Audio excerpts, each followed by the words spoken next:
ನಮಸ್ಕಾರ ರೀ ಎಲ್ಲರಿಗೂ.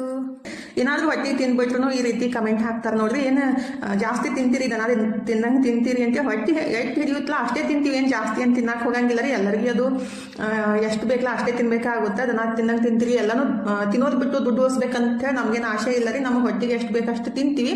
ಒಂದಿಬ್ಬರು ಸಿಸ್ಟರ್ ಯಾವ ರೀತಿ ಕಮೆಂಟ್ ಹಾಕ್ಯಾರ ನೋಡ್ರಿ, ದನ ತಿನ್ನಂಗೆ ತಿಂತೀರಿ ಆ ಥರ ಅವ್ರ ಮೈಂಡ್ ಸೆಟ್ ಇರುತ್ತೆ. ಆ ಥರ ಅದಕ್ಕೆ ಕಮೆಂಟ್ ಹಾಕ್ತಾರೆ. ಎಲ್ಲರೂ ಅದೇ ಥರ ಇರಂಗಿದ್ರೆ ಕೆಲವೊಬ್ರಂತೂ ನಂಗೆ ಇಷ್ಟು ಚಂದ ಕಮೆಂಟ್ ಹಾಕ್ತಾರಲ್ಲ, ನೋಡ್ತಾ ಇದ್ರೇನೆ ಏನೋ ಒಂಥರ ಖುಷಿ ಆಗುತ್ತೆ. ಏನಪ್ಪ ನಮ್ಮ ಮನಸ್ಸಿಗೆ ಎಷ್ಟು ಹತ್ರ ಅದಾರಂತ ಅನಿಸ್ತಾ ಇರ್ತೈತಿ. ಅಂದ್ರೆ ನಮ್ಮ ಅಕ್ಕ ತಂಗಿನೂ ಅದಾರಂತ ಆ ಥರ ಅನಿಸ್ತಾ ಇರ್ತೈತಿ. ಬಟ್ ಕೆಲವೊಬ್ರು ಇರ್ತಾರೆ, ಅವ್ರಿಗೆ ಏನು ಹೇಳ್ಬೇಕಂತನೇ ಗೊತ್ತಾಗಂಗಿಲ್ಲ. ಆ ಥರ ಕಮೆಂಟ್ ಮಾಡೋರಿಗೆ ಅಂದ್ರೆ ತಿನ್ನೋದು ಬಿಟ್ಟು ದುಡ್ಡು ಉಳಿಸ್ಬೇಕು ಅಂತ ಕರ್ಮ ನಮ್ಗೇನು ಬಂದಿಲ್ಲ ರೀ. ಮನುಷ್ಯ ಅಂದಮೇಲೆ ಹೊಟ್ಟಿಗೆ ಬಟ್ಟಿಗಾಗಿನೇ ಮಾಡೋದು ಎಲ್ಲರೂ. ತಿನ್ನೋದು ಕಮ್ಮಿ ಮಾಡು ಮತ್ತು ಎಲ್ಲ ತಿನ್ಬಿಟ್ಟು ಗಂಡನ ಮನೆ ಮಸೂತಿ ಮಾಡ್ತಿ ಅಂತ ಅನ್ನಕ ನೀವು ಯಾರು ನನ್ನ ಗಂಡ ಯಾವತ್ತೂ ಅನ್ನಂಗಿಲ್ಲ. ಏನಿ ಜಾಸ್ತಿ ತಿಂತಿ, ನೀ ಹಾಳು ಮಾಡ್ತಿ ಅಂತ ಯಾವತ್ತೂ ಅಂದಿಲ್ಲ, ಇನ್ನೂ ಅನ್ನಂಗಿಲ್ಲ. ಮತ್ತು ನೀವು ಕೆಲ್ಸಕ್ಕೆ ಹೋಗ್ಬೇಕು, ಒಬ್ಬನೇ ದುಡಿಬೇಕಂತ ಯಾವತ್ತೂ ಅನ್ನಕ್ಕೆ ಹೋಗಿಲ್ಲ, ಅಂದಿಲ್ಲ ನೋಡಿ. ಬಟ್ ಕೆಲವೊಬ್ರಿಗೆ ಏನು ಗೊತ್ತೇಂದ್ರೆ ಏನು ಮನ್ಯಾಗ ಕುಂದಿರ್ತಿ ಮತ್ತು ದನ ತಿನ್ನಂಗೆ ತಿಂತೀರಿ ಮತ್ತು ಆ ಥರ ಮತ್ತು ಅಂತ ಇರ್ತಲ್ಲ. ಅಂದರೆ ಅವ್ರಿಗೆ ಏನು ಹೇಳ್ಬೇಕಂತ ಗೊತ್ತಾಗಿಲ್ಲ. ಅಂದ್ರೆ ನಮ್ಮ ಮನೆ ನಾವು ತಿಂದ್ರೂ ಅವ್ರಿಗೆ ಏನು ತ್ರಾಸ ಆಗುತ್ತೆ ಅನ್ನೋ ಗೊತ್ತಿಲ್ಲ.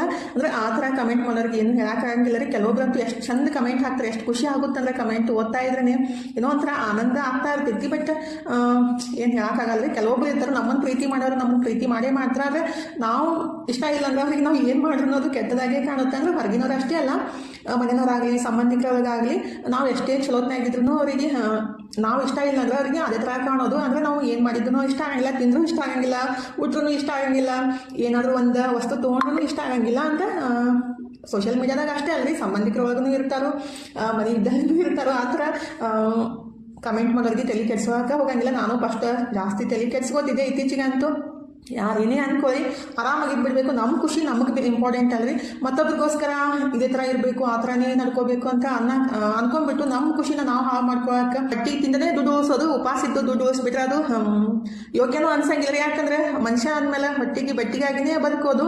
ಇಲ್ಲ ಇವತ್ತು ಬಟ್ಟಿ ಕಟ್ಟಿ ದುಡ್ಡು ಸಂಪಾದನೆ ಮಾಡಿಟ್ಟು ನಾಳೆ ಯಾವುದೋ ಒಂದು ಕಾಯಿಲೆ ಬಂದು ಎಲ್ಲ ಬಿಟ್ಟು ಹೋಗೋದು, ಆ ಥರ ಏನು ಸರಿ ಅನ್ಸಂಗಿಲ್ಲ. ನನಗಂತ ಅಷ್ಟೇ ಅನ್ವಯಿಸಲ್ಲ, ಇದು ಎಲ್ಲರಿಗೆ ಅನ್ವಯಿಸ್ತೈತಿ. ಇರೋ ತನಕ ಆರೋಗ್ಯವಾಗಿ ಚಲೋ ತಿಂದು ಉಂಡು ನೆಮ್ಮದಿಯಾಗಿ ಹೋಗೋದೇ ಅದೊಂದು ಜೀವನ ಅಂತ ಅನ್ಸುತ್ತೆ.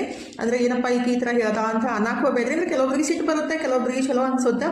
ಅದು ಇವಾಗ ಗೊತ್ತಾಗಂಗಿಲ್ಲ ರೀ. ಎಲ್ಲ ಮುಗಿದು ಒಂದು ಟೈಮ್ದಾಗ ಇನ್ನೇನು ಹೋಗೋದು ರೆಡಿ ಆಗಿರ್ತಿಲ್ಲ, ಅವಾಗ ಅನಿಸ್ತಾ ಇರ್ತೈತಿ ಏನಪ್ಪ ಎಲ್ಲನೂ ತ್ಯಾಗ ಮಾಡಿಬಿಟ್ಟು ಇಷ್ಟೆಲ್ಲ ಗಾಯ ಮಾಡಿಟ್ರು ಏನು ಪ್ರಯೋಜನ ಅಂತ ಅನಿಸ್ತಾ ಇರ್ತೈತಿ. ಅವಾಗ ಗೊತ್ತಾಗೋದ್ರಿ.